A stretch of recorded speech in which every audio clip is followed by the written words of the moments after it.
Greetings everybody, I am Brian D0313. Today we're going to be talking about Alexis de Tocqueville's Democracy in America.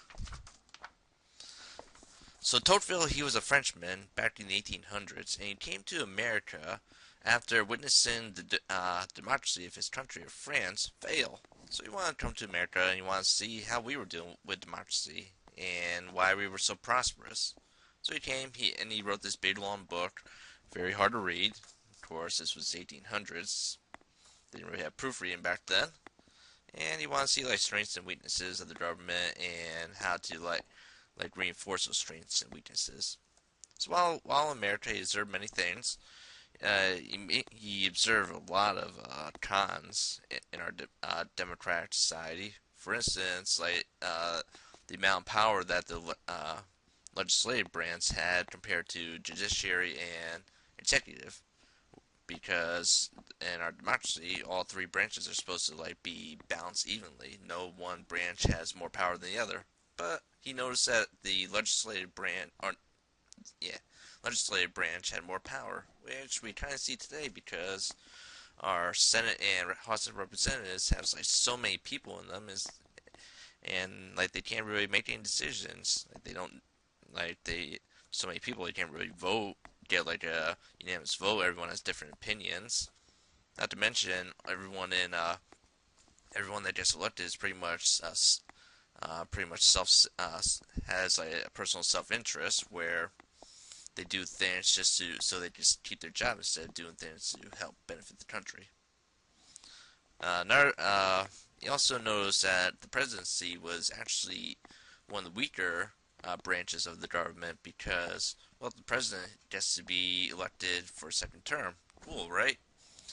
Well, as I said, how does one get reelected? Well, you got to make the people happy. So you see, presidents these days, they would do what they can to enact laws to make the people happy, so they get reelected, even though their decisions actually are bad for our country and ruin our country and put us into trillions of dollars of debt.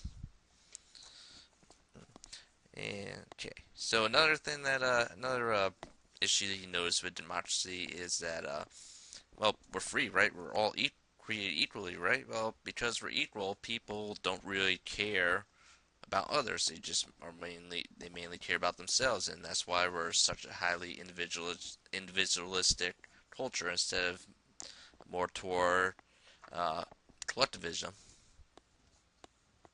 And he felt that was a problem. People aren't really doing things to help out others. Now, one thing that he did notice that he thought was a good idea was our judiciary branch. That is because, unlike legislative and executive, judiciary branch, whoever gets put into it are actually appointed. They're not actually elected, and they serve life terms. So he figured because of this, the people in the judiciary branch would actually make decisions that actually benefit the country instead of benefiting their self-interest. So all in all, I kind of agree with Tocqueville's idea on democracy, on how it doesn't work, and that right now current day we actually notice that how our democracy doesn't work. Senators are just doing things for themselves. They don't care about the country as a whole. We're in such big debt, and maybe we need a change in our government. Maybe because democracy has failed, in my opinion.